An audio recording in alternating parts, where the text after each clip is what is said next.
So I do want to go ahead and dive into Maximum Male Models because that was the last iteration that we got to see of you in the WWE. And this was so, out of left field. You and Mansoor going out there and doing like some of the most ridiculous things like modeling. You're doing the water, you're doing the eyes, you're voguing, you name it, you're doing it. Oh my God, what was your initial reaction when you found out that the next thing you were going to be doing on WWE television was portraying a male model? So I had been off TV for a couple of months. I had been working with creative and the creative department on a couple different character concepts.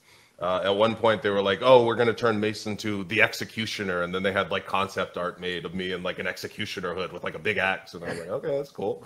And then they were like, "Ah, that's too close to the other Mace. Let's make him like a cyberpunk bounty hunter, and we're gonna give him a motorcycle." And there was concept art of all that too.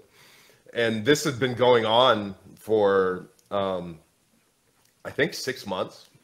And towards the end of that, we looked like we were moving in this direction where I was gonna do singles as this very colorful. I think there was like face paint.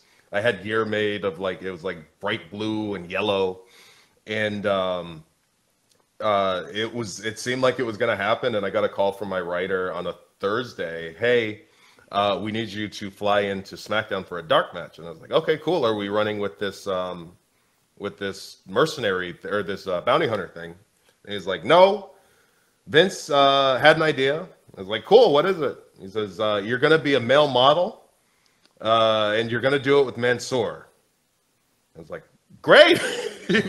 And they had no idea that me and Mansoor are best friends. We go on family cruises together.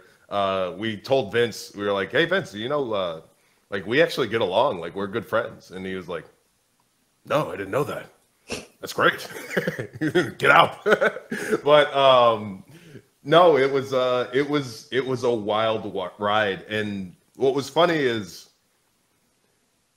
Vince had an idea for it, and nobody will ever know what that idea for it was, because we were doing house shows where we would just have fashion shows, and we would just do a walk, and then we'd go back, and there would be no comeuppance. There would be no.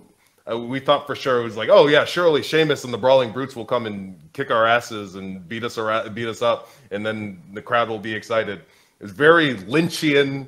Freaking, we do the walk, we pose, everybody's confused, and then we'd leave. And that's when we had the long segments. We had like a full fashion show segment on, I think it was SmackDown.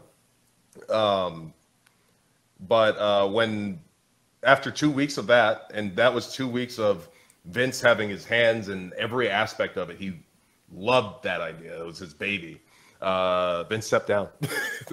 And I looked at Mansoor and I was like, "Wow, we got to be the most unlucky guys in the history of sports and entertainment that the moment that we have Vince's full attention is the moment that for the first time ever in history, Vince McMahon is no longer in charge of WWE." Oh my God. Yeah, so we disappeared again for a little bit, and that's actually how we ended up doing our YouTube show.